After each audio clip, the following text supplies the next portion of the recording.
story of the hero's journey, or monomyth, as it was called by Joseph Campbell, transcends race, economics, culture, and religion. The psychologist and mythologist Jonathan Young has said that when enmeshed in a larger purpose, you are yourself truly for the first time. And this is why we identify with the heroes of a story.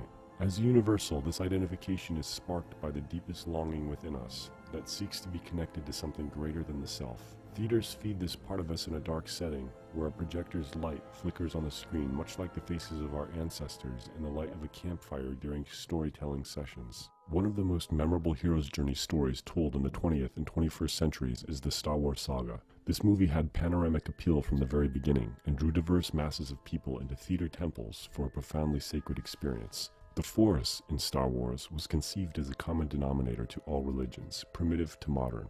The idea of an ideological core to world religion was a premise in the writings of Joseph Campbell, who George Lucas called My Yoda.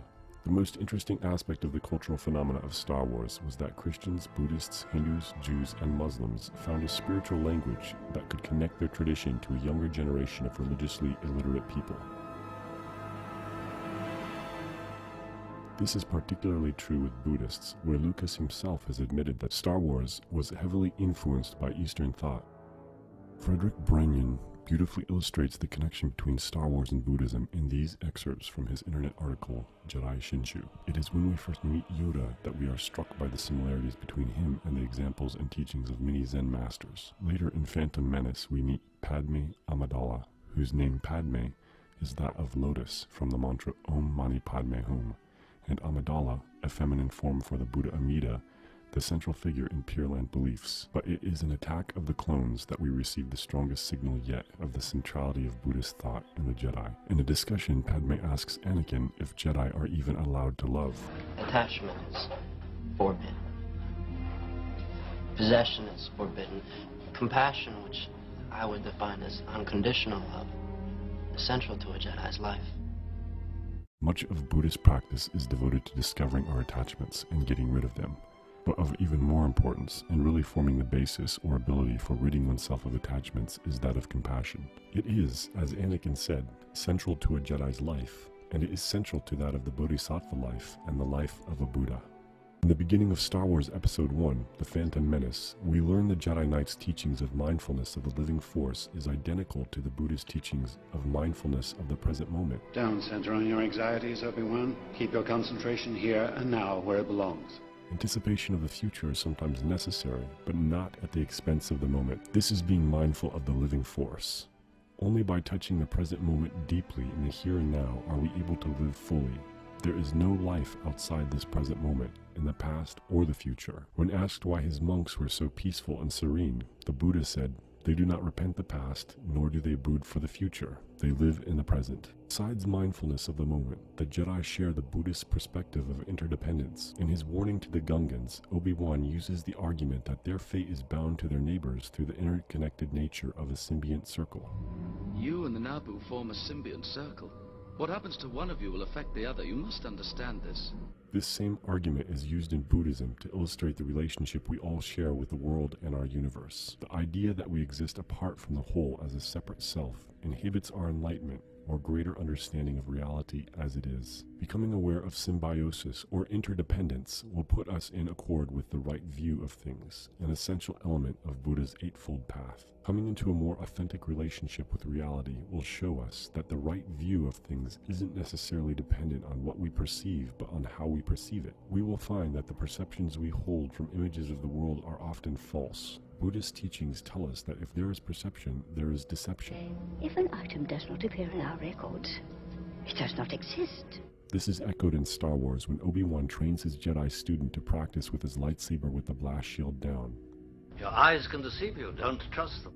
It is a false perspective of reality we create inside our minds that leads to unnecessary suffering. Arriving at a more integral picture of reality can be achieved with sincerity and devotion. This is what constitutes right effort in Buddhism, which also means consistent thoughts and actions taken towards a spiritual peace and freedom. Yoda repeats the same sentiment in The Empire Strikes Back as he trains a stubborn Luke Skywalker. The Jedi must have the deepest commitment, the most serious mind.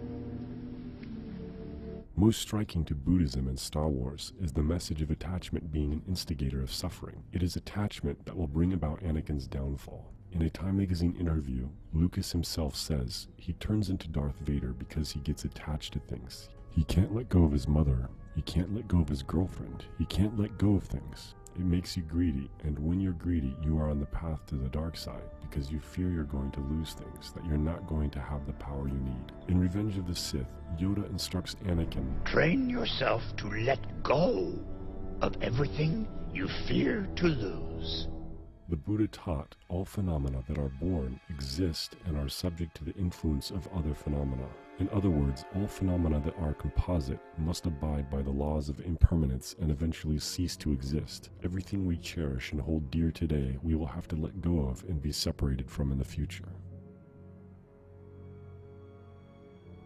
Drawing parallels between Star Wars and Buddhism will undoubtedly resonate with some more than it will others. Yes, we can find similarities between Buddhist philosophy and the teachings of the Jedi, but at a deeper level, are their perspectives compatible? Star Wars is, after all, a movie that revolves around violence and warfare. The teachings in Buddhism revolve around non-violence while seeking an end to warfare.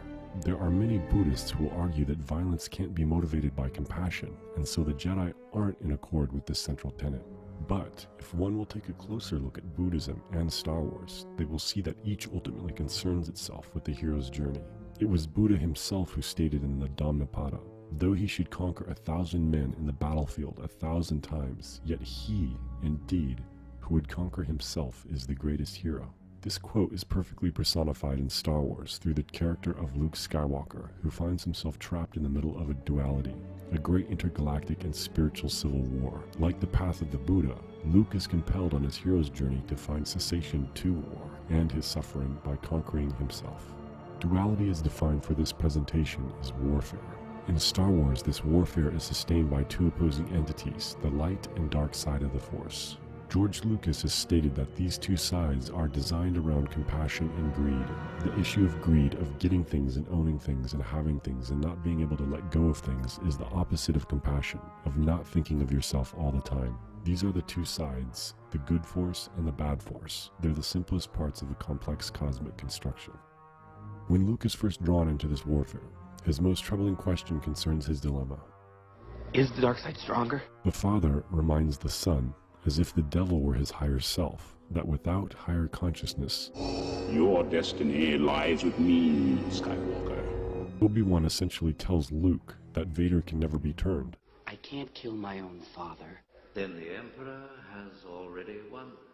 Obi-Wan's views are like those who oppose the teachings in the Tanisho, that Amida's merciful vow is much more for the evil person. In Star Wars, the dark side represents an energy that we may regard as another form of suffering. In The Empire Strikes Back, we see the back of Vader's head and know, whatever monster Vader might be, this man had suffered, and suffered deeply. It is in the 5th Star Wars movie that Luke undergoes rigorous Jedi training and comes face to face with his own dark side. Yoda sends Luke into a cave where he confronts an image of Darth Vader and cuts off his head.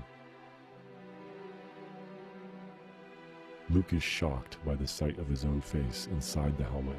His wide-open eyes stare back in disbelief. This is no faceless stormtrooper from an alien realm. Luke sees himself and must think, I have met the enemy and he is me. Mary Henderson, author of Star Wars: The Magic of Myth, wrote, Darth Vader is not an external evil presence, but the shadow side of Luke himself. Upon closer look at the Guardians of Peace and Justice in the Star Wars saga, one can see that the Jedi also share a shadow side with Luke Skywalker. It is the Sith who are born from Jedi, just like in the myth of Satan being born from God. In referring to the way the Jedi are too easily deceived, the movie Attack of the Clones is punctuated by the line, Only a Jedi could have erased those files. When we peel back the mask of evil in our society and in the world, we will find our own face staring back at us.